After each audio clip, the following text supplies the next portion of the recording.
19-year-old Jamal Thompson stands frozen outside the iron gates of the Westbrook estate in Greenwich, Connecticut, holding a small package of organic vegetables. Inside, through the mansion's tall windows, he sees chaos. 15 white doctors in pristine suits rushing around an elderly white woman convulsing on a velvet sofa. Security guards block the entrance. But Jamal recognizes those convulsions. His grandmother died the same way 3 years ago. He knows exactly what's happening. And he knows these fancy doctors are doing everything wrong.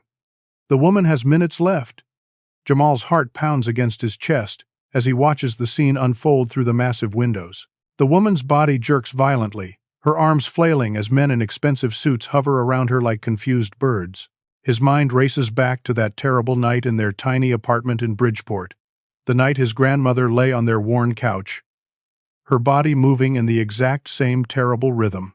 She had been teaching him about plants that afternoon, her wrinkled hands holding dried leaves up to the light, explaining how enslaved people had kept their healing knowledge alive when white doctors refused to treat them. She told him about nightshade, about the purple rash it leaves on the neck, about how the pupils dilate in a specific way. Then she ate contaminated greens from the corner store. Within an hour, she was dying. He called 911, but the ambulance took 40 minutes to reach their neighborhood. By the time they arrived, she was gone. But in those 40 minutes, she taught him everything. How to recognize the poison, how to counteract it, what plants could save a life when modern medicine failed. Now, 3 years later, he sees those same symptoms through a billionaire's window. The doctors inside are panicking. One injects something into the woman's arm. Another adjusts an IV bag. A third barks orders into a phone. Jamal knows they're making it worse. He can see it in the way her skin is turning gray, the way her breathing becomes more shallow with each passing second. Without thinking, he drops the package of vegetables and runs toward the gate. A security guard named Doug steps into his path immediately. Doug is massive, maybe 250 pounds, with a red face and small eyes that narrow with instant suspicion. "You need to leave, boy," Doug says, his hand moving to his belt. "Delivery entrance is around back." Jamal tries to push past him. "I know what's wrong with her," he shouts. "Those doctors are killing her." Doug laughs, a cruel sound that echoes in the evening air. "You think you know better than 15 doctors from Yale and Harvard?" Doug grabs Jamal's shoulder hard enough to bruise. "Get out of here before I make you leave." Through the window, Jamal sees the woman's lips turning blue. Her chest barely rises. He knows she has maybe 3 minutes left. He makes a split-second decision that will change his life forever. He charges forward, using his shoulder to knock Doug off balance. Doug wasn't expecting resistance from a skinny delivery driver. Jamal makes it 5 steps before Doug tackles him from behind. They hit the marble driveway hard. Jamal's chin splits open on the stone. 2 more security guards rush out from the house. They pin Jamal down, their knees digging into his back. But Jamal keeps screaming. "Bittersweet nightshade poisoning." He spits blood from his cut lip. "Look at her pupils, the purple rash on her neck. Your doctors are giving her atropine and that'll kill her faster." One guard punches him in the ribs. "Shut up." But Jamal keeps shouting medical terms his grandmother taught him, desperate words tumbling out between gasps for air. Inside the mansion, Richard Westbrook stands helpless as the medical team surrounds his mother. Richard is 57 years old, with silver hair and cold blue eyes that have intimidated corporate boardrooms for 3 decades. But right now, those eyes show only fear. His mother, Eleanor, is the only person he's ever truly loved. She raised him alone after his father died. She built the family fortune through steel and determination, and now she's dying on his Italian leather sofa while 15 of the most expensive doctors in Connecticut fumble with equipment and argue about treatments. Richard hears the commotion outside. He sees through the window a young black man in a delivery uniform being beaten by his security team. "Get that thug out of here," Richard orders, but the young man's voice cuts through the chaos. "Bittersweet nightshade poisoning. Check for the purple rash. Your atropine will kill her." Dr. Sarah Chen, the youngest physician in the room at 32 years old, freezes. She's Asian American, brilliant, and less arrogant than her colleagues. Something in the delivery boy's voice makes her pause. She steps closer to Eleanor and pulls down the collar of her silk blouse. There, spreading across Eleanor's neck like spilled wine, is a distinctive purple rash. Dr. Chen's breath catches. "Oh my God," she whispers. The head physician, Dr. Bradley Morrison, is 63 years old with a face like carved granite and an ego the size of Greenwich. He dismisses Dr. Chen with a wave. "That's irrelevant. We're treating cardiac arrest. Keep administering the atropine." But Dr. Chen checks Eleanor's pupils with a penlight. They're massively dilated, fixed, exactly as the delivery boy described. "Stop, Doctor," Chen shouts, but it's too late. The machines around Eleanor begin screaming. Her heart rate flatlines. The sound fills the room like a funeral dirge. Eleanor Westbrook, 78 years old, matriarch of a billion-dollar empire, goes into full cardiac arrest. The doctors erupt into frantic motion. Dr. Morrison rips open a crash cart. Nurses rush forward with paddles. Richard collapses into a chair, his face buried in his hands. Outside, Jamal breaks free from the guard's grip with desperate strength. He sprints toward the open door of the mansion. Doug chases him, cursing. Jamal's ribs scream with pain where he was punched. Blood runs down his chin, but he keeps moving. He bursts into the mansion and the opulence stuns him even in this moment of crisis. Crystal chandeliers, marble floors, paintings that probably cost more than his entire neighborhood. And in the center of it all, surrounded by failing doctors and useless machines, a dying woman who looks exactly like his grandmother did 3 years ago. "Get him out!" Richard screams. "But Doctor," Chen steps between Jamal and the security guards. "Wait," she says. "Just wait. What if he's right?" Dr. Morrison looks at her like she's lost her mind. "This is insane. Has not even certified." Jamal ignores them all. He focuses on Eleanor. Her skin is ash gray. Her lips are purple. The machines show no heartbeat. Has seen this before. He knows what comes next. And he knows these doctors, with all their degrees and expensive equipment, have no idea how to save her. Security slams Jamal against the wall, but he keeps shouting instructions between gasps of pain. "Stop the atropine immediately," he yells. "You're accelerating the alkaloid poisoning." Dr. Chen finally convinces Richard to listen. "We're losing her anyway," she says urgently. "What do we have to lose?" Richard looks at this young black man in a stained delivery uniform, blood on his face, desperation in his eyes. Every instinct tells Richard to throw him out. But his mother is dead on the machines. The flat line doesn't lie. "Release him," Richard says quietly. The security guards hesitate. "Do it now," Richard roars. They let Jamal go but stay close, hands near their weapons, ready to restrain him again at the first wrong move. Jamal rushes to Eleanor's side, his hands moving over her with practiced care. He checks her pulse points, examines her eyes, looks at the purple rash spreading down her neck. Dr. Morrison steps forward, his face red with fury. "This is absolutely insane. Hess not certified, Hess not licensed. This is illegal." Jamal doesn't even look at him. "I need supplies," he says. "Tell me what you need and we'll get it," Dr. Chen says. The twist comes now, the moment that will make everything worse. Jamal starts listing what he needs, and the room goes silent. "I need jimsonweed seeds and pokeweed root." The doctors gasp. Several step back as if he suggested poison. Richard's face contorts with rage. "You want to poison my mother?" His voice rises to a shout. "She's already dead and you want to give her more poison?" Jamal keeps his voice steady even though his hands are shaking. Nightshade poisoning requires counter-alkaloids. These plants contain compounds that bind to the same neural receptors. My grandmother survived the exact same poisoning using this treatment. I watched her prepare it. I studied it. It works. Dr. Morrison laughs, a harsh sound with no humor in it. Folk medicine, snake oil. This boy is either dangerously incompetent or he's trying to kill her to cover his tracks. Richard stares at Jamal with naked suspicion. "Do you have these drugs?" The way he says drugs makes it sound like heroin or cocaine. Jamal hesitates because he knows how this will sound. "Yes," he says finally. "In my delivery bag. Outside." The room erupts. Security immediately assumes he's a drug dealer. Dr. Morrison demands his immediate removal. Other doctors crowd around Richard, all talking at once. all saying this is madness. But Eleanor's body lies motionless on the sofa, growing colder by the second. The machines still show no heartbeat. They've been doing CPR for 3 minutes now. Brain damage starts at 4 minutes. Death is almost certain at 6. Richard looks at his mother's gray face. He built an empire, but he can't buy her another minute of life. Dr. Chen makes the decision for him. "Do it," she says to Jamal. "Now." Jamal runs for the door. Security follows him, suspicious and ready to tackle him again. He grabs his delivery bag from where he dropped it by the gate. Inside, wrapped in careful cloth pouches, are his grandmother's herbs.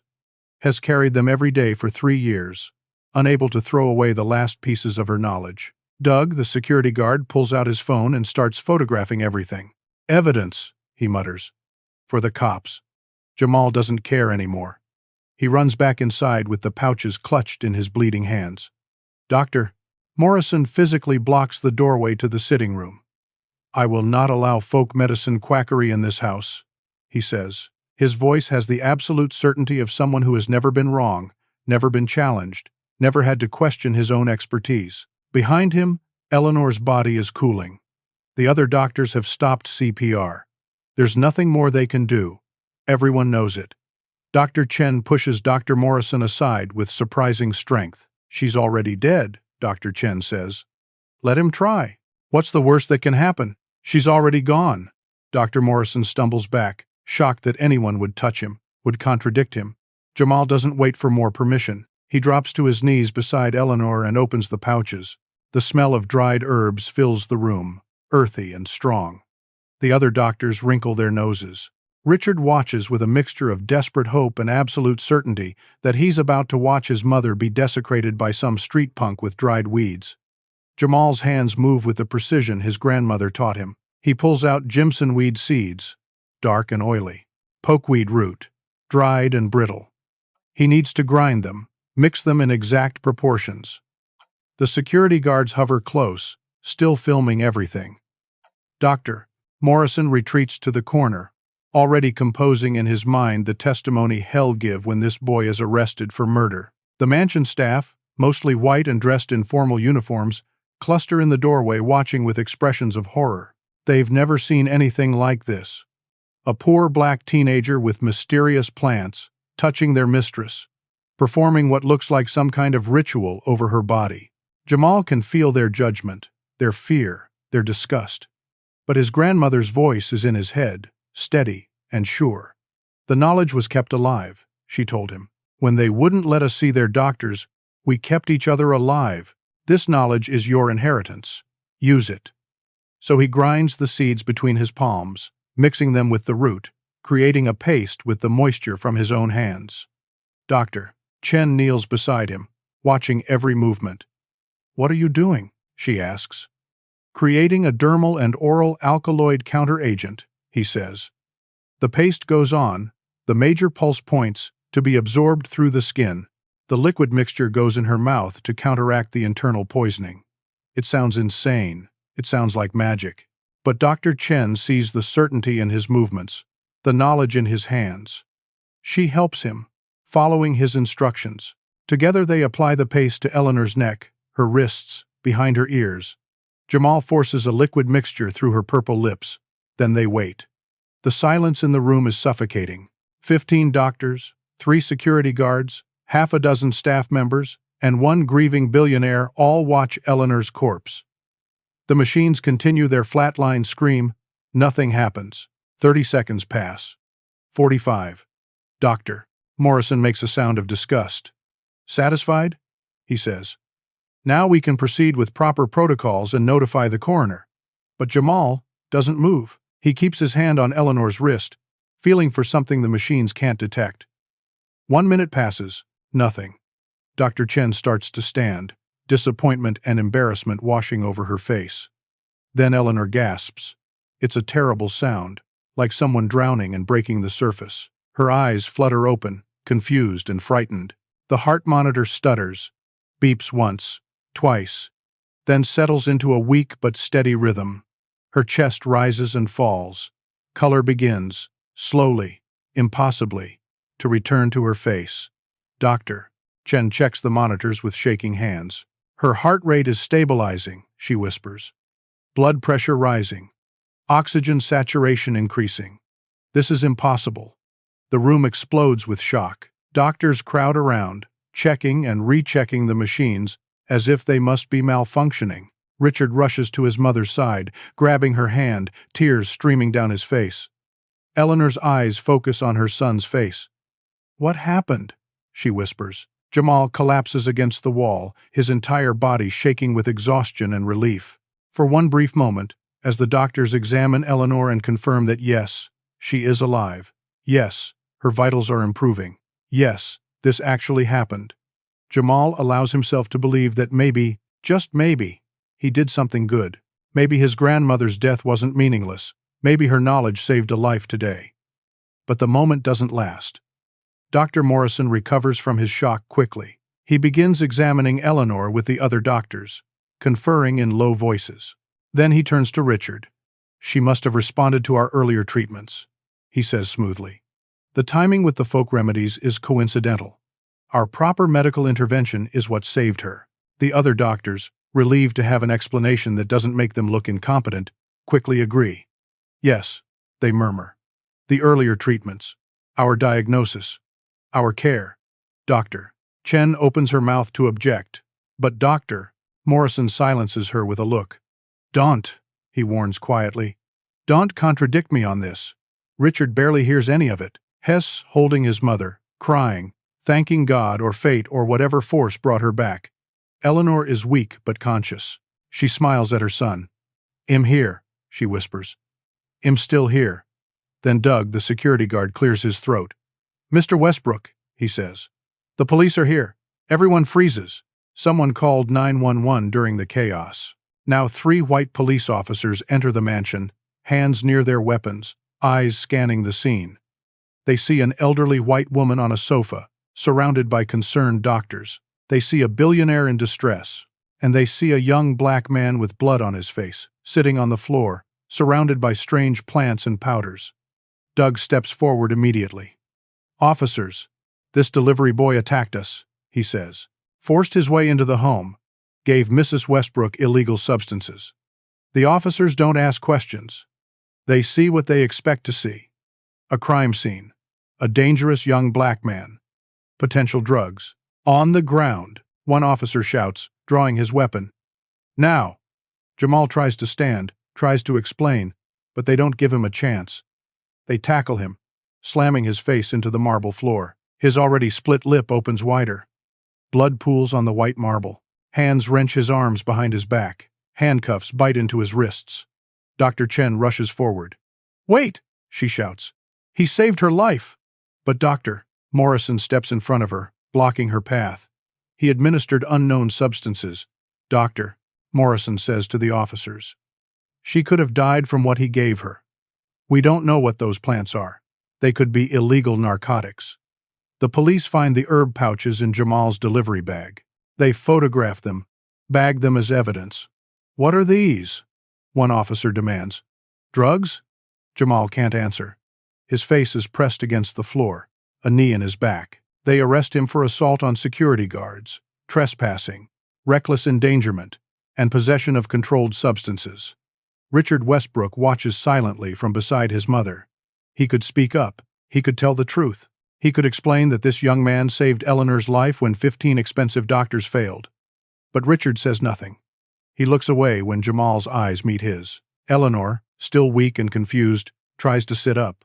"Wait," she says. "That boy. What's happening?" But her voice is too soft. No one hears her over the commotion. The officers drag Jamal out of the mansion. His blood leaves a trail across the white marble floor. The last thing he sees before they push him into the police car is the mansion, golden and beautiful in the evening light.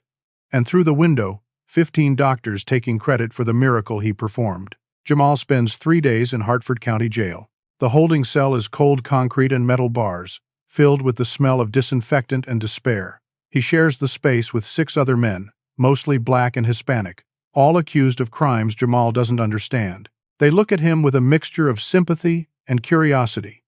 "What you in for?" one asks. Jamal doesn't know how to answer. "I saved someone's life," he finally says. The man laughs bitterly. Yeah, me too, he says. They don't care about that. Jamal's bail is set at $50,000, an impossible amount. His mother, Angela Thompson, is 42 years old and works as a housekeeper at the Marriott in downtown Bridgeport. She makes $32,000 a year. She takes out a predatory loan from a place advertising on bus stops, the kind of loan with interest rates that should be illegal. She signs papers she doesn't fully understand because her son is in jail and she would sell her soul to get him out. While Jamal sits in a cell, the media discovers the story. A local news producer sees the police report and recognizes the Westbrook name. This is gold. Billionaire family. Dramatic rescue. Criminal charges. The story breaks on the evening news with a headline that makes Jamal's stomach drop when Angela tells him later. Delivery boy gives illegal drugs to billionaire's mother. They use his high school ID photo, the one from junior year where he looks stern and angry because the photographer told him not to smile and he was having a bad day. In the photo, he looks dangerous, threatening, exactly what they want viewers to see. The news anchor's voice is grave as she describes how a teenage trespasser experimented on a dying woman with unknown substances. They interview Dr. Morrison, who appears in his white coat looking distinguished and concerned. We're grateful Mrs. Westbrook survived, he says. But we're very concerned about unauthorized individuals attempting medical procedures. It was extremely dangerous and reckless. They don't mention that Eleanor was dead. They don't mention that the doctors had given up. They don't mention anything that would complicate the narrative. Social media explodes within hours. The story spreads like fire, picking up momentum and hatred with each share. White commentators flood the comment sections. He could have killed her, probably dealing drugs on the side anyway.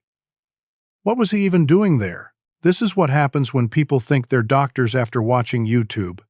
Suspicious he just happened to have those drugs in his bag. The racism is barely veiled, sometimes not veiled at all. Some comments are openly vicious. Thug almost murders old lady, gets arrested, plays victim. Hope they lock him up forever. Keep these people out of our neighborhoods. Jamal's face is everywhere. Always that same stern high school photo. Always paired with words like criminal, reckless, dangerous. The delivery company fires him immediately. His boss, Greg, is a white man in his 50s who built the business from nothing and is proud of his clean reputation. He calls Angela into his office. I can't have criminals representing our brand, Greg says. He won't look her in the eye. But he didn't do anything wrong, Angela pleads. He saved that woman's life. Greg shakes his head. The police arrested him. There are charges. I have a business to protect. I'm sorry, but Jamal is terminated effective immediately. Meanwhile, Eleanor Westbrook makes a full recovery. Within 48 hours, she's sitting up in her hospital bed at Greenwich Hospital, eating solid food, her color returned, her mind clear. The doctors there run extensive tests. They confirm severe nightshade poisoning from contaminated organic vegetables she ate.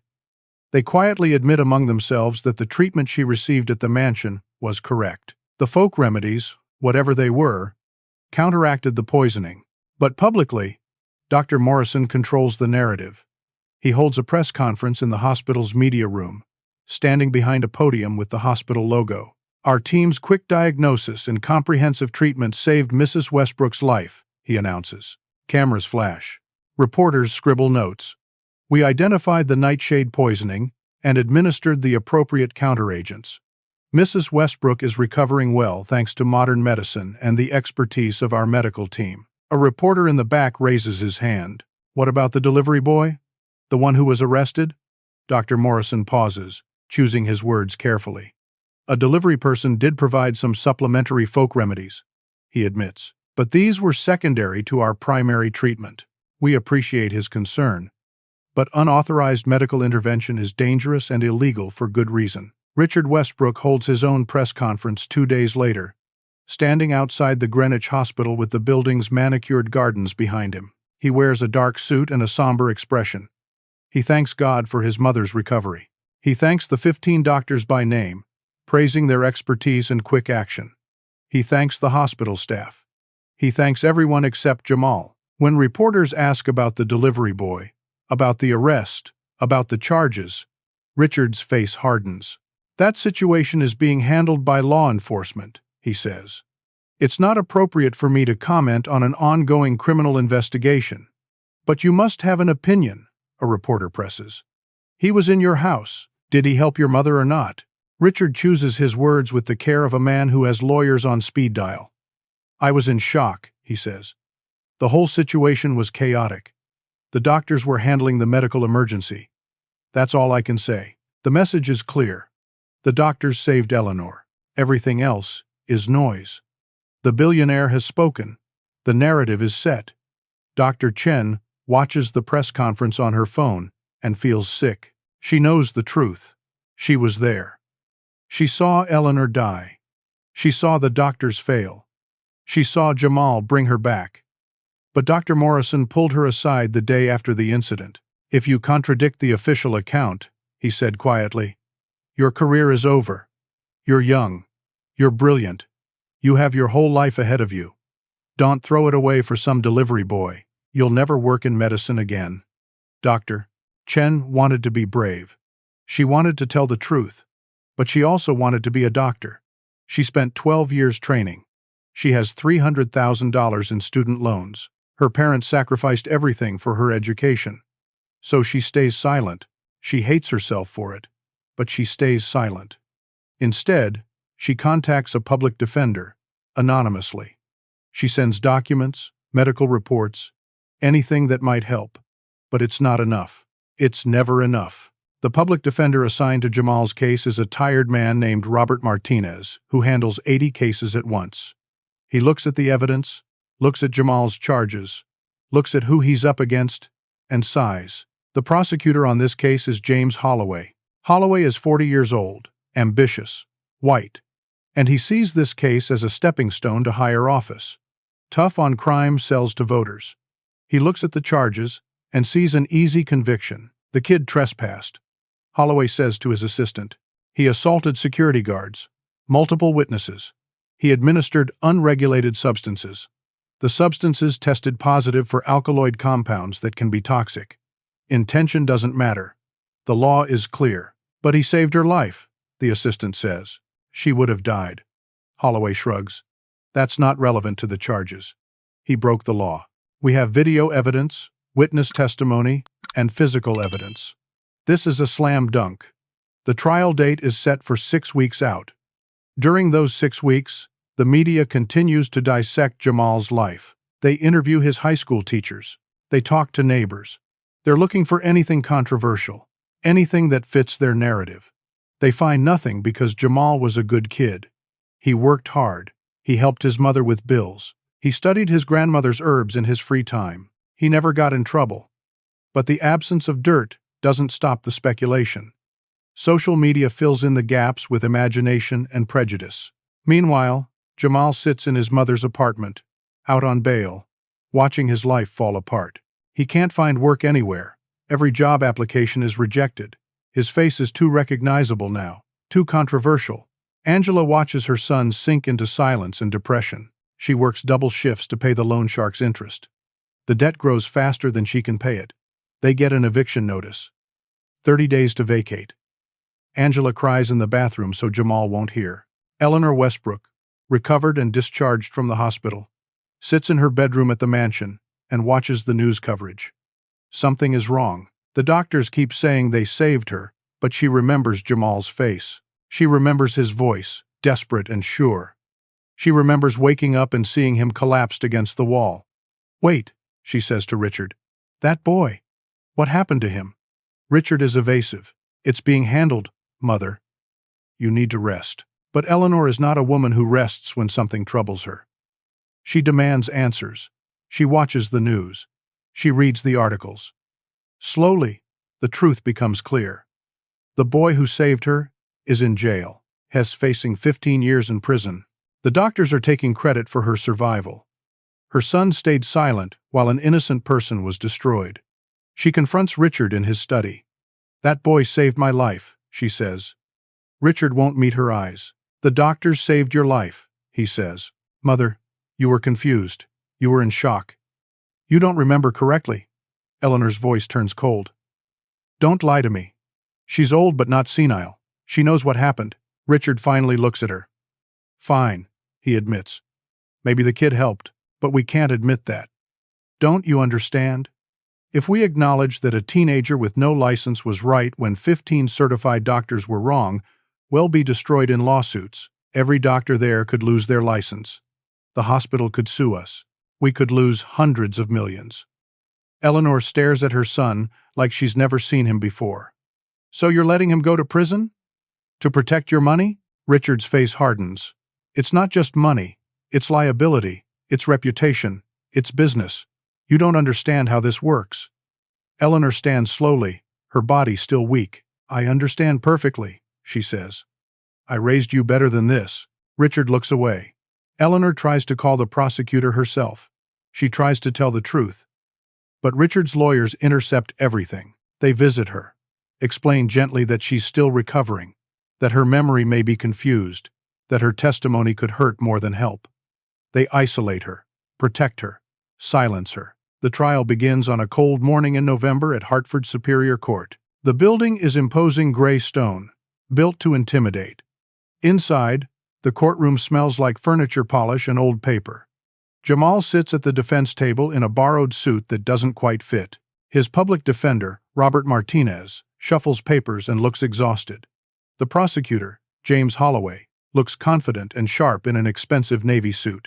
The jury files in. 10 white people, 1 Asian man, 1 Hispanic woman. Jamal looks at them and knows what they see. A young black man accused of crimes, statistics and stereotypes. The judge, a white man in his late 60s named Harold Brennan, surveys the courtroom with stern authority. Holloway's opening statement is devastating. He paints Jamal as reckless, violent, dangerous. He describes the assault on security guards, shows photos of Doug's minor bruises. He holds up the bags of herbs like they're cocaine or heroin. The defendant trespassed into a private home, Holloway says. He violently attacked security personnel. Then he administered unknown, untested, illegal substances to a dying woman. His actions were criminal regardless of the outcome. The jury nods along. This makes sense to them. Clear cause and effect. Crime and punishment. Martinez's opening is weak by comparison. Has overworked and underprepared. He tries to explain about nightshade poisoning, about herbal remedies, about Jamal's grandmother. But his voice lacks conviction. The jury looks skeptical. Over the next 3 days, Holloway builds his case with methodical precision. Doug, the security guard, testifies first. He describes Jamal charging through the gate, describes being knocked down, describes the attack. He holds up his arm to show a bruise. I feared for my life, Doug says. He was out of control, violent. The other security guards corroborate everything. They show the jury photos and videos they took. Jamal forcing his way into the mansion. Jamal with the herb bags. Everything looks damning without context. The jury takes notes, frowning. Then Dr. Morrison takes the stand. He wears his white coat even though it's not necessary. He looks distinguished, trustworthy, authoritative. Holloway asks him to describe the events. Dr. Morrison leans back, comfortable, a man used to being believed. We were treating Mrs. Westbrook for cardiac arrest when the young man burst in, he says. We had already diagnosed nightshade poisoning and were administering the proper counteragents. The defendant interfered with our treatment. He pushed past us and applied unknown substances to Mrs. Westbrook. His actions were dangerous and could have been fatal. Martinez stands to cross-examine. But doctor, didn't Mrs. Westbrook actually die before Jamal intervened? Wasn't her heart stopped? Dr. Morrison doesn't hesitate. Her heart had stopped temporarily, yes, but we were in the process of resuscitation. CPR was ongoing. We would have revived her with standard protocols. So, you're saying Jamal's treatment wasn't necessary? Martinez asks. Doctor, Morrison nods confidently. Correct. Our medical intervention is what saved her life. The folk remedies were superfluous at best, harmful at worst. Martinez presses. But she did recover immediately after Jamal's treatment, correct? Within seconds? Dr. Morrison shrugs. Correlation doesn't equal causation. Our treatments were already working. The timing was coincidental. Martinez has no medical degree, no way to effectively challenge this. The jury watches a respected doctor calmly explain away the miracle. They believe him because why wouldn't they? He's a doctor. He knows medicine. The boy is just a delivery driver. The next witness is Richard Westbrook. He takes the stand in a charcoal gray suit that probably costs $5,000. Has calm, controlled, every inch the successful billionaire. Holloway treats him with deference. Mr. Westbrook, can you describe what you witnessed? Richard's testimony is careful, rehearsed. I was in shock, he says. My mother was dying. There was chaos. I remember the doctors working on her. I vaguely remember a commotion with someone entering, but I don't recall the details. Were the doctors treating your mother? Holloway asks. Yes, Richard confirms. They were providing emergency medical care. And did she survive? Yes, Richard says.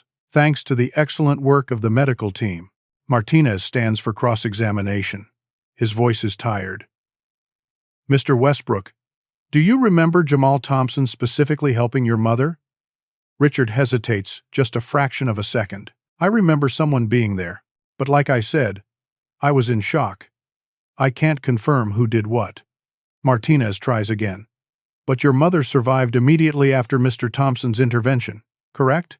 Richard's face is stone. She survived due to the medical team's efforts. Martinez sits down. He has nothing. No support from the victim's family. No support from the doctors. No witnesses willing to tell the truth. Jamal watches the trial unfold like a nightmare. Every witness twists the truth. Every piece of evidence is used against him. The jury looks at him with a mixture of suspicion and distaste. Angela sits in the gallery every day, her hands clasped in prayer, tears running down her face. Then something shifts. During the lunch recess on the fourth day of trial, Dr. Chen receives an encrypted email. The sender is anonymous, but the content is explosive. It's Eleanor Westbrook. She's been watching the trial coverage on television, confined to the mansion, isolated by Richard's lawyers. But she's old and she's smart and she's figured out how to use encrypted email. She's attached files, dozens of files, audio recordings of conversations between Richard and Dr. Morrison. I can't have people thinking some black kid was smarter than 15 doctors, Richard's voice says on one recording. It'll destroy our credibility. We need to control this narrative. Doctor, Morrison's voice responds. I understand. Well, handle it. The medical community can't be undermined by folk medicine. This needs to be managed. There are more recordings. Richard telling Doug to press charges. Richard instructing his lawyers to discredit Jamal. Richard calculating the cost of truth versus the cost of lies. Eleanor also sends her complete medical records from Greenwich Hospital. The records tell a story the doctors won't admit in court. Timeline. Eleanor's heart stopped at 8:47 p.m. CPR began. Standard resuscitation protocols failed. Time of death was about to be called at 8:52 p.m. Unknown treatment applied at 8:53 p.m. Heart rhythm returned at 8:54 p.m. Patient regained consciousness at 8:55 p.m. The records are clinical, undeniable. Without that unknown treatment, Eleanor would be dead. Dr. Chen stares at her phone screen, hands shaking. This changes everything. She immediately contacts Martinez. He's in his office eating a sad sandwich and reviewing his closing argument, which he knows won't be enough. His phone rings. When he hears what Dr. Chen has, he almost drops his coffee. They file an emergency motion with Judge Brennan. New evidence has emerged. Critical evidence. Holloway objects strenuously, but the judge allows it. Court reconvenes that afternoon. The atmosphere has shifted. Reporters sense something big. The gallery fills up.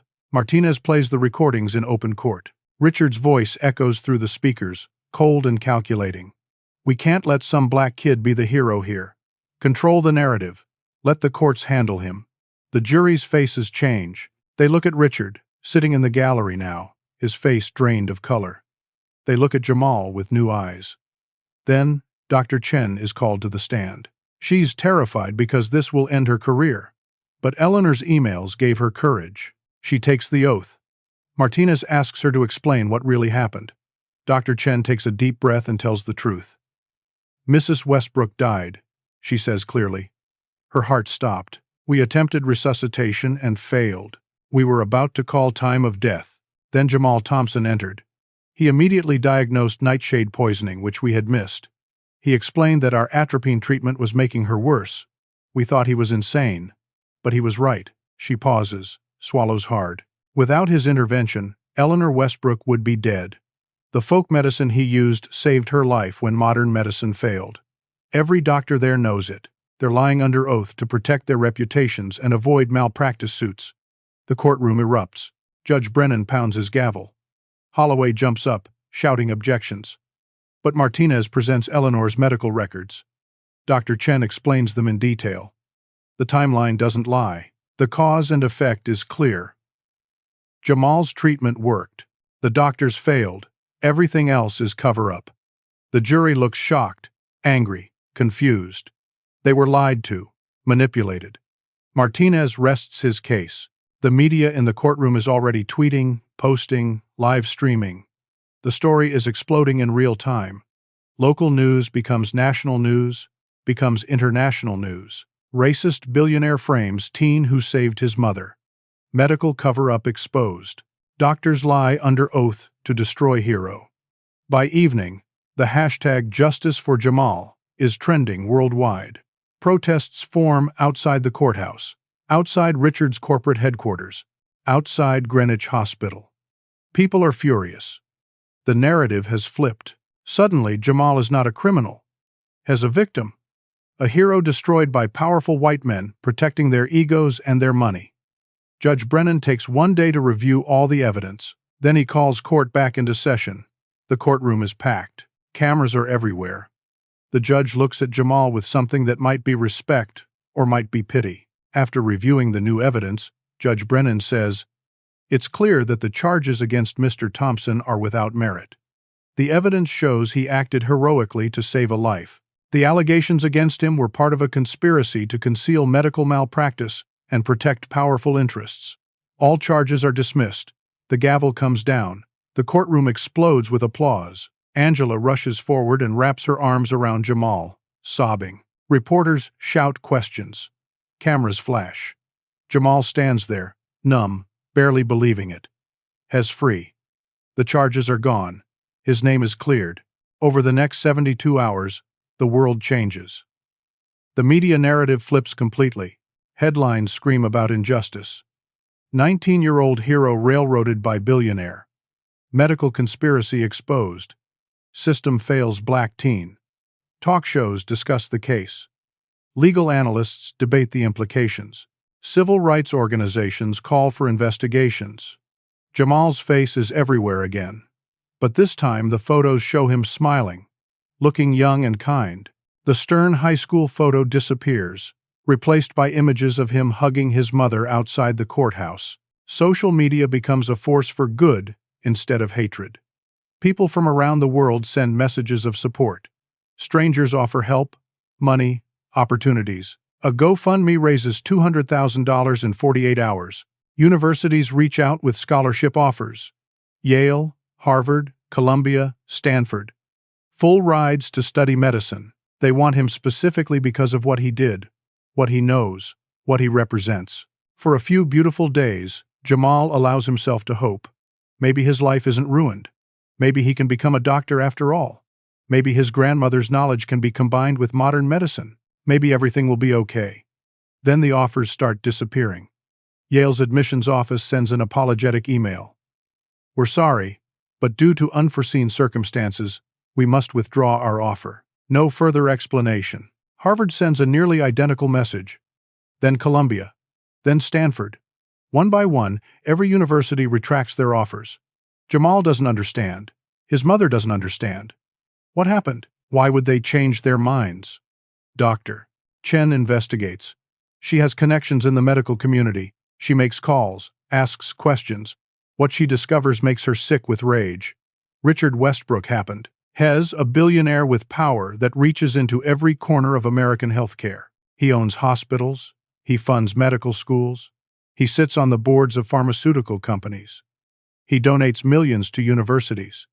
And he's making calls. Within 48 hours of the trial ending, Richard contacted every institution that offered Jamal a scholarship.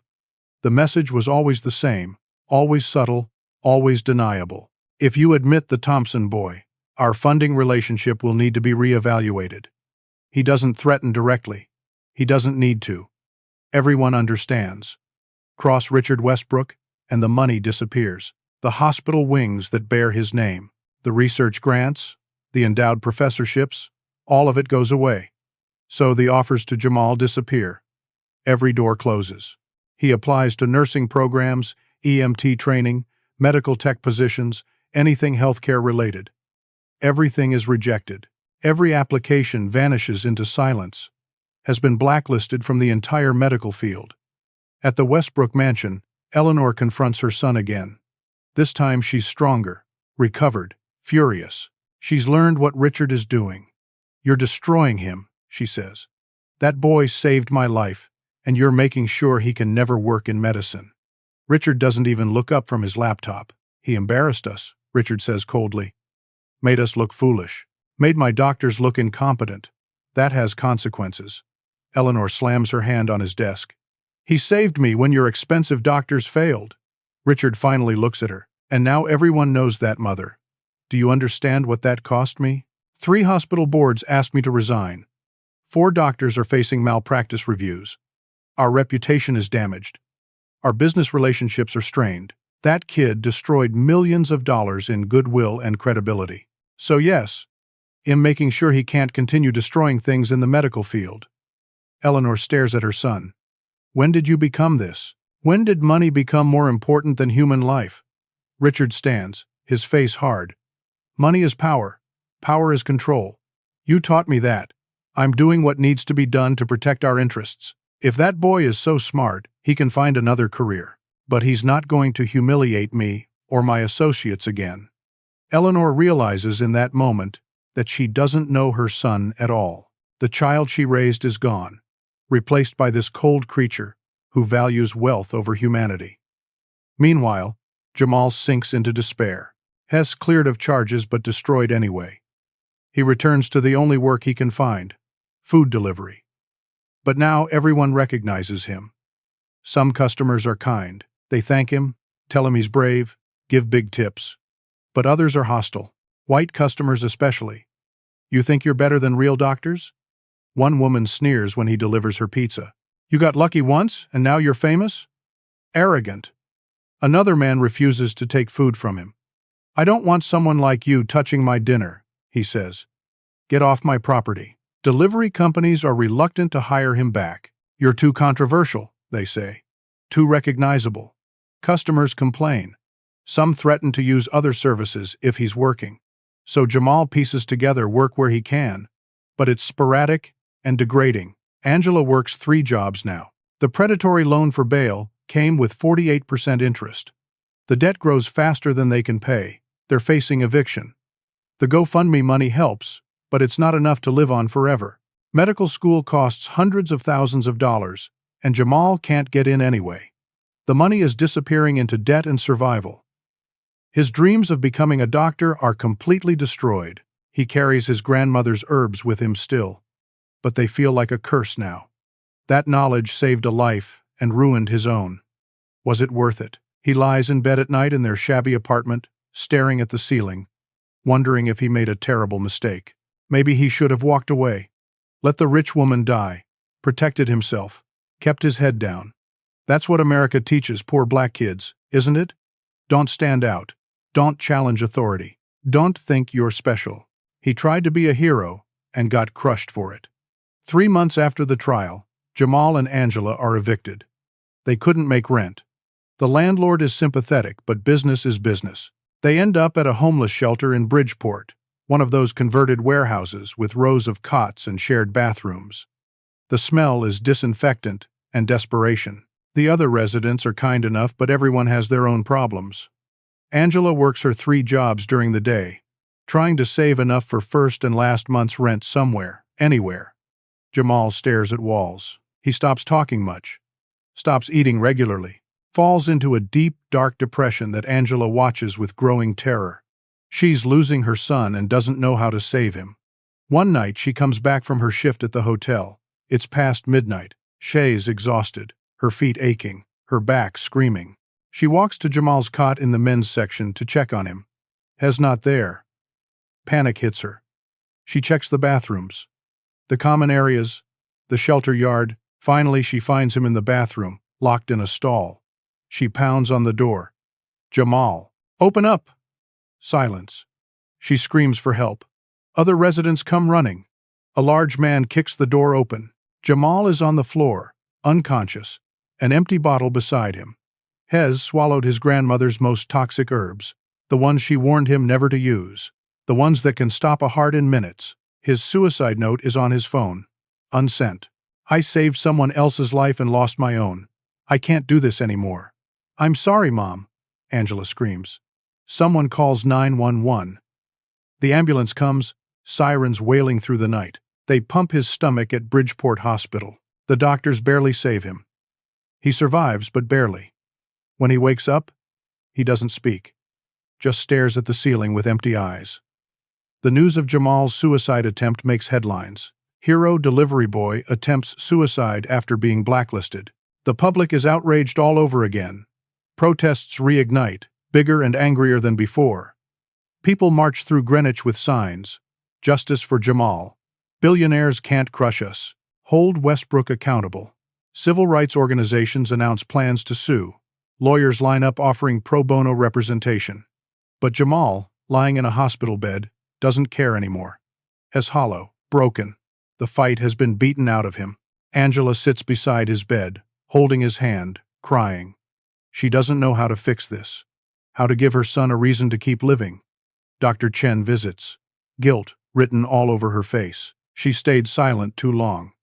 She could have helped more. She brings flowers that Jamal doesn't look at.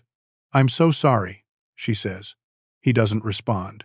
The hospital keeps him for 72 hours on suicide watch. Then they discharge him because they need the bed and he's no longer in immediate danger. Angela takes him back to the shelter. He lies on his cot and stares at nothing.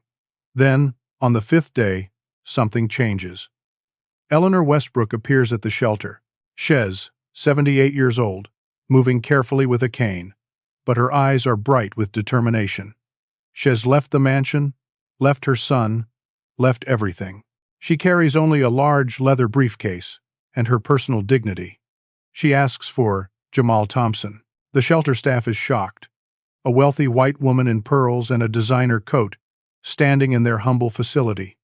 They bring her to Jamal's cot. He looks at her with dull eyes, not quite understanding. Eleanor sits beside him, moving slowly. I've come to help, she says. I've spent 3 months trying to fix this from inside. My son won't listen, so I've chosen differently. She opens the briefcase. Inside are documents, recordings, financial records. Everything Richard did. Every call he made to universities. Every threat to hospitals. Every payment to doctors to stay silent. Every piece of the conspiracy. I've left my son's house forever, Eleanor says. I took only what's mine. My personal wealth. My documentation of his crimes. My determination to make this right. She's hired the most powerful law firm in New York. They're filing a massive lawsuit. Defamation, conspiracy, blacklisting, emotional distress, discrimination. Every charge they can make stick. Against Richard, against Dr. Morrison, against everyone involved in destroying Jamal's life. I'm 78 years old, Eleanor tells Jamal and Angela. I have cancer. Different from the nightshade poisoning. Slower, terminal. I have perhaps 2 years. I won't leave this world knowing that the boy who saved me was destroyed for it. You gave me life when I had none. I'm going to give you back yours. The lawsuit becomes instant national news. Mother sues billionaire son to save boy's life. The case is unprecedented. Explosive. Every news organization covers it. Eleanor does interview after interview, her voice steady and clear. My son chose money over humanity, she says. I choose humanity over my son. Richard fights back with everything he has, deploys armies of lawyers, tries to have Eleanor declared mentally incompetent, claims she's being manipulated, files countersuits. The legal battle becomes brutal, complex, all-consuming. But Eleanor has something Richard doesn't. She has the moral high ground. She has public support. And she has the truth. The legal battle consumes the next 6 months and becomes one of the most closely watched cases in the country. Richard Westbrook uses every dirty trick in his arsenal. He hires private investigators to dig into Jamal's past, desperate to find anything incriminating. They find nothing because there's nothing to find. So they manufacture evidence. A mugshot appears on conservative news sites. Criminal record discovered for hero delivery boy. But the mugshot is photoshopped. Journalists debunk it within hours. Medical records surface claiming Jamal had a history of drug use. Also fabricated. Eleanor's lawyers demolish each lie as soon as it appears. Richard pays so-called experts to appear on news shows. Medical professionals with impressive credentials who question whether traditional herbal remedies are legitimate. Maybe the kid just got lucky, they suggest. Maybe Eleanor would have survived anyway. Maybe the doctors deserve more credit. But these experts are paid consultants with financial ties to Richard's companies. Investigative journalists expose the connections. The public sees through the manipulation. Meanwhile, Eleanor is relentless. Her lawyers file motion after motion, presenting ironclad evidence of conspiracy and discrimination. Emails between Richard and university administrators. Recorded phone calls. Financial records showing payments made to ensure Jamal's blacklisting. Bank transfers. Signed agreements. Everything documented with ruthless precision. The case becomes a referendum on wealth inequality and racial injustice. Protesters gather outside the federal courthouse every day. Richard appears. The media coverage is overwhelming. Jamal slowly recovers during these months. The suicide attempt was a breaking point, but Eleanor's intervention gives him something he hasn't had since the trial. Hope. Not hope that everything will be okay, but hope that maybe, possibly, justice might exist. He starts eating again. Talking again. He visits his grandmother's grave and sits there for hours, telling her everything. "I tried to use your knowledge," he whispers to the headstone. "And they almost destroyed me for it. But I'm still here. I'm still fighting." He attends every court hearing, sitting in the gallery beside his mother, watching Eleanor's lawyers dismantle Richard's defense piece by piece. Watching the truth emerge despite all the money and power trying to suppress it. Dr. Chen becomes a key witness, testifying about the medical conspiracy. She's been fired from Greenwich Hospital for speaking out, but she doesn't care anymore. Some things are more important than career. She explains to the jury exactly what happened that night. The doctors failed. Jamal succeeded. Everything after was cover-up. Richard's lawyers try to discredit her, but she's unshakable. Other medical professionals, inspired by her courage, come forward too. Nurses who were there. Paramedics who reviewed the records. They all tell the same story. The kid was right. The doctors were wrong. The cover-up was real. The case goes to trial in federal court. The judge is an African-American woman named Judith Warren, 55 years old, appointed by the previous administration. She's known for her fairness and her intolerance of injustice. Richard's lawyers argue that everything was legal. He has the right to make funding decisions. He has the right to recommend against hiring someone. Free speech. Business decisions. Nothing illegal about it. But Eleanor's lawyers prove intentional conspiracy. They show the timeline, the coordination, the payments, the explicit racial motivation.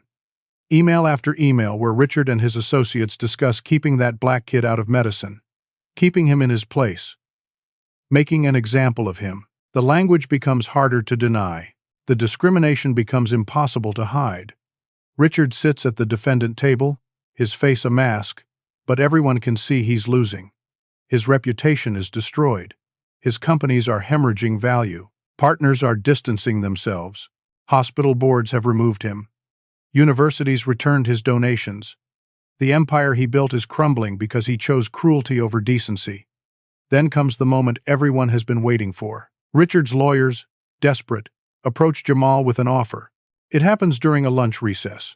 Jamal is outside the courthouse with Angela and Eleanor when Richard's lead attorney, a man named Gerald Winchester who charges $2,000 an hour, approaches them.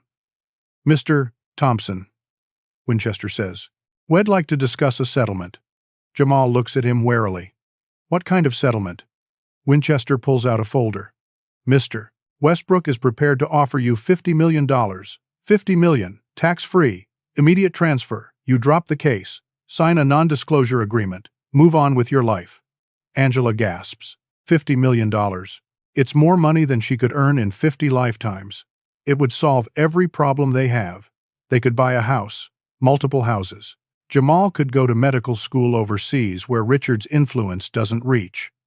They could live in comfort forever. Even Eleanor looks surprised. That's generous, she admits. More than I expected.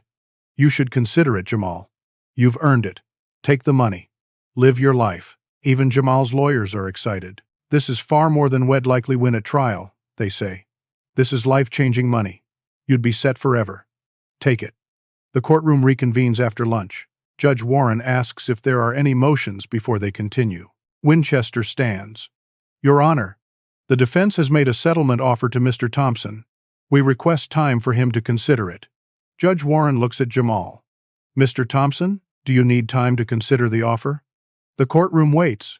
Reporters lean forward. Cameras focus. Everyone expects Jamal to say yes. Of course he'll say yes. He's a poor kid from a homeless shelter. $50 million is beyond his wildest dreams. But Jamal stands. He looks across the courtroom at Richard Westbrook. Richard's face shows the smug confidence of a man who believes everything can be bought. No, Jamal says. I don't need time. Shock ripples through the courtroom. I don't want your money, Jamal says clearly. His voice is stronger than it's been in months. Richard's smug expression falters. What? You're refusing $50 million? Jamal steps forward, addressing the judge but looking at Richard. Your Honor, I'm refusing the settlement. Richard tried to destroy me because I'm black, poor, and I made him look bad. He thought money could fix everything. Buy off the universities. Buy off the kid. Make it all go away. But there's one thing I want that he can't buy. Judge Warren leans forward. What's that, Mr. Thompson? You're ruling that he and Dr. Morrison are permanently barred from any involvement in medicine or healthcare. I want public admission of what they did. I want them to face the same powerlessness they forced on me. I don't want their money.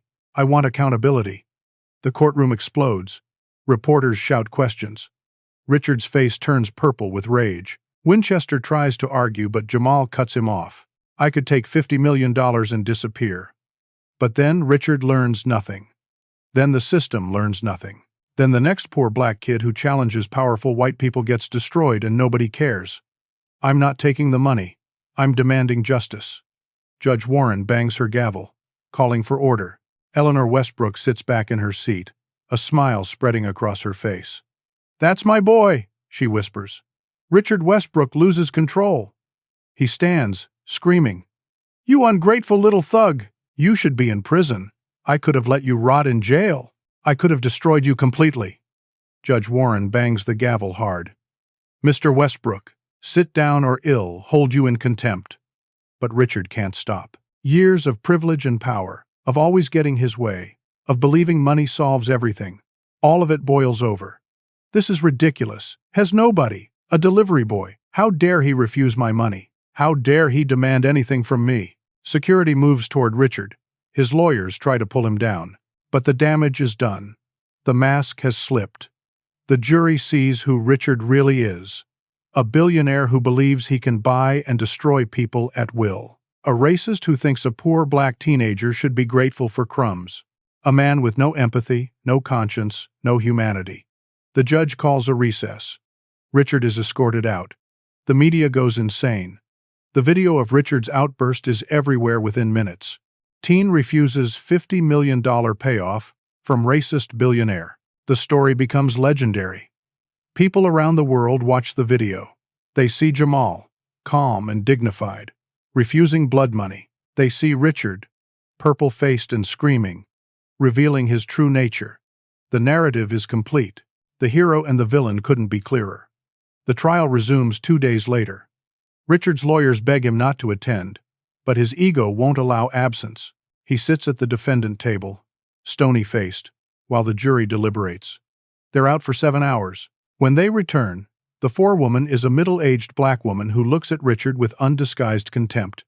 Judge Warren asks for the verdict. We find in favor of the plaintiff, Jamal Thompson, on all counts: conspiracy to discriminate, intentional infliction of emotional distress, defamation, blacklisting, tortious interference with prospective economic advantage. The list goes on. What are the damages? Judge Warren asks. The forewoman reads from the verdict form. We award Mr. Thompson $15 million in compensatory damages and $50 million in punitive damages. Total of $65 million, but that's not the most important part. Judge Warren turns to Richard and Dr. Morrison, who has been named as a co-defendant. The evidence in this case is clear, she says. You conspired to destroy a young man's life because he had the audacity to save someone when you failed. You used your wealth and influence to ensure he could never work in the field he was clearly gifted for. You did this because of his race and his economic status. Therefore, I am issuing the following orders. Richard Westbrook is permanently barred from serving on any medical board, owning any healthcare facility, or holding any position of influence in American healthcare. Dr. Bradley Morrison's medical license is permanently revoked. Both defendants will issue public apologies admitting to their actions. These apologies will be published in major newspapers and broadcast on national television. Failure to comply will result in contempt of court charges. Richard's face goes white. His entire identity, his power base, his influence, all of it stripped away. Dr. Morrison looks like he might vomit. His career, everything he worked for, gone. The courtroom erupts in applause. Judge Warren allows it for a moment before calling for order. Jamal sits quietly, not celebrating. He doesn't feel victorious. He feels empty. Justice has been served, but what does that mean? He has $65 million coming, but he still can't get into medical school. The blacklist is unofficial now, based on Richard's power. But that power still exists in many places. The system is broken and one verdict doesn't fix it. Still, it's something. It's more than most people get. Eleanor embraces Jamal outside the courthouse. You did it, she says. You refused to be bought. You demanded accountability. I'm so proud of you. The media surrounds them. Jamal gives a short statement. I didn't do this for money or revenge, he says. I did it because people need to know that wealth and power don't put you above justice, that poor kids deserve the same respect as rich kids, that traditional knowledge deserves the same respect as formal education, that being black doesn't make you less than anyone else, as eloquent and powerful. The video goes viral, watched by tens of millions. Jamal becomes a symbol of resistance against corruption and racism. But symbols don't eat. Symbols don't pay rent. And Jamal still faces the hard reality that most medical institutions won't accept him. 2 weeks after the verdict, Eleanor's health declines sharply. The cancer she mentioned before is aggressive. Stage 4, terminal. She's hospitalized at Yale New Haven Hospital, the best care money can buy. But it won't save her. She knows it. She's made her peace with death. She requests to see Jamal. He and Angela visit her in a private room with windows overlooking the city. Eleanor looks frail, connected to machines, but her mind is sharp. Sit, she tells them. We need to talk. Jamal sits beside her bed. Eleanor takes his hand with her papery, weak fingers. I don't have long, she says. The doctors say weeks, maybe a month. I need to tell you something important.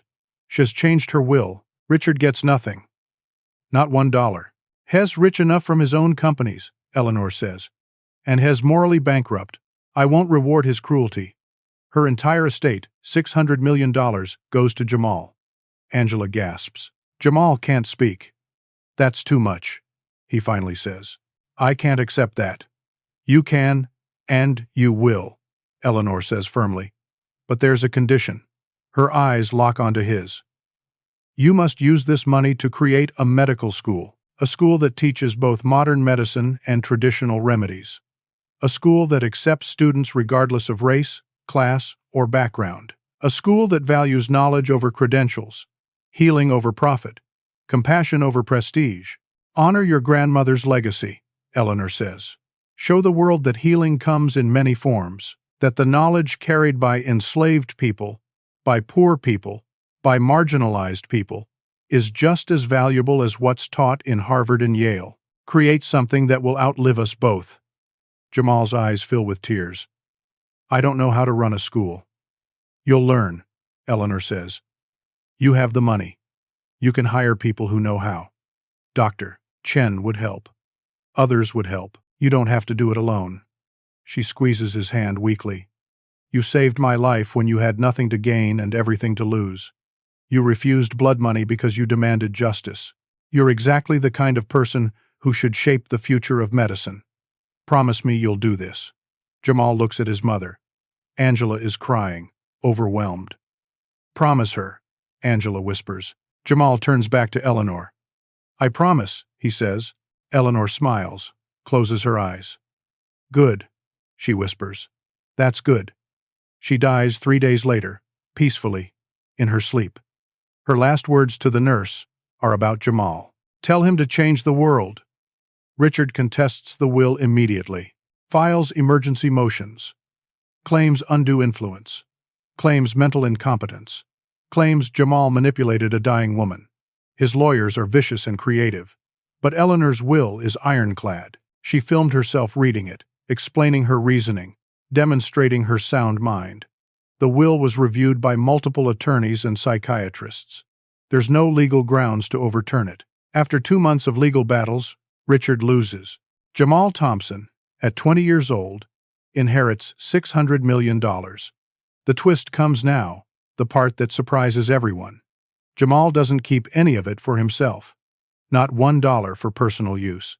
He could buy a mansion, sports cars, designer clothes, everything he never had. But he doesn't. He takes the $65 million from the lawsuit and puts it in trust for his mother and future family. She'll never work 3 jobs again. She'll never face eviction. She's secure forever. The rest, all $600 million, goes into creating the Eleanor Thompson Institute of Integrative Medicine. He names it after Eleanor and his grandmother, honoring both women who shaped his destiny. He buys land in Bridgeport, in the neighborhood where he grew up, 15 acres near the hospital. He hires architects who design a beautiful modern building with green spaces and natural light. He hires Dr. Chen as the dean. She accepts immediately, grateful for the chance to rebuild her career around something meaningful. Together, they develop curriculum. Half traditional medical training, half integrative approaches including herbal medicine, acupuncture, traditional healing practices from multiple cultures. They offer full scholarships to students from marginalized communities. Poor kids, black and brown kids, immigrants, people who would never have access to medical education otherwise. The first class has 80 students. The press coverage is enormous.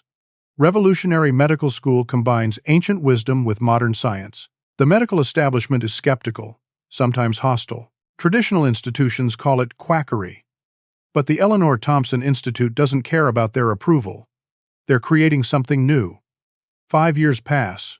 Jamal is now 25 years old, has completed medical school at his own institution, studying alongside the first class of students, has licensed and certified, having passed all required exams, has a doctor now, Dr. Jamal Thompson. His grandmother would be so proud. But twice a week, on Tuesdays and Thursdays, he still works as a delivery driver. He keeps the job deliberately. To remember where I came from, he tells reporters who ask, to stay connected to regular people, to understand that fancy degrees don't make you better than anyone else. The Institute has now graduated 300 students. They work in underserved communities nationwide. Free clinics in poor neighborhoods, reservation hospitals, rural areas with doctor shortages. They bring both modern medicine and traditional healing to places that need it most. The outcomes are remarkable. Patient satisfaction is high. Health outcomes improve. The model works. Meanwhile, Richard Westbrook has lost everything. His companies collapsed when partners abandoned him after the verdict. His reputation is destroyed. Nobody wants to work with a man exposed as a racist who crushes poor kids for sport. He lives now in a modest 2-bedroom apartment in Stamford. Not poor, but not a billionaire anymore. Has bitter, alone, consumed by hatred. He sees news coverage of the Institute and it enrages him. That should be my mother's legacy, he seethes. Not some school for those people. Dr. Morrison works as a pharmaceutical sales representative, hawking drugs to the same doctors who once respected him. His medical license is gone forever. He drinks too much and blames Jamal for his downfall. The final scene happens on a Tuesday evening. Jamal, wearing his delivery uniform, drives to Greenwich. He has an order for a mansion, one of the massive estates that line the waterfront. The address is familiar, though he can't place it at first. He parks his beat-up Honda in the circular driveway, walks to the door carrying bags of Thai food. Before he can knock, the door flies open. A white woman in her 40s, panicked. "Thank God, help us, please." Jamal sees chaos inside. A dinner party interrupted by emergency. A white man in his 60s is on the floor, convulsing. A woman screams. 3 other guests stand around helplessly. Someone's on the phone with 911. The man on the floor's face is red, his throat swelling. Anaphylaxis. Severe allergic reaction. Someone asks, did anyone give him his EpiPen? Nobody can find it. The man is dying. Jamal puts down the delivery bags. "I'm a doctor," he says calmly. The panicked woman looks at his delivery uniform, skeptical. "You're a what?" "I'm a doctor," Jamal repeats. "I can help him." The woman hesitates. The man on the floor's lips are turning blue. "You're a delivery driver." Jamal smiles. A memory of another mansion, another emergency, another moment where people judged him by his appearance flooding back. "Trust me," he says. "I know what I'm doing." He kneels beside the man, checking his vitals, already mentally running through the treatment steps. The scene fades with Jamal working confidently, the delivery bags forgotten on the marble floor, a poor black doctor in a cheap uniform saving a rich white life. Again. Because that's who he is. That's who his grandmother taught him to be. A healer who helps everyone, regardless of how they see him. What would you do if you were in Jamal's position? Would you have refused the $50 million? Or would you have taken the money and walked away? Drop your thoughts in the comments below.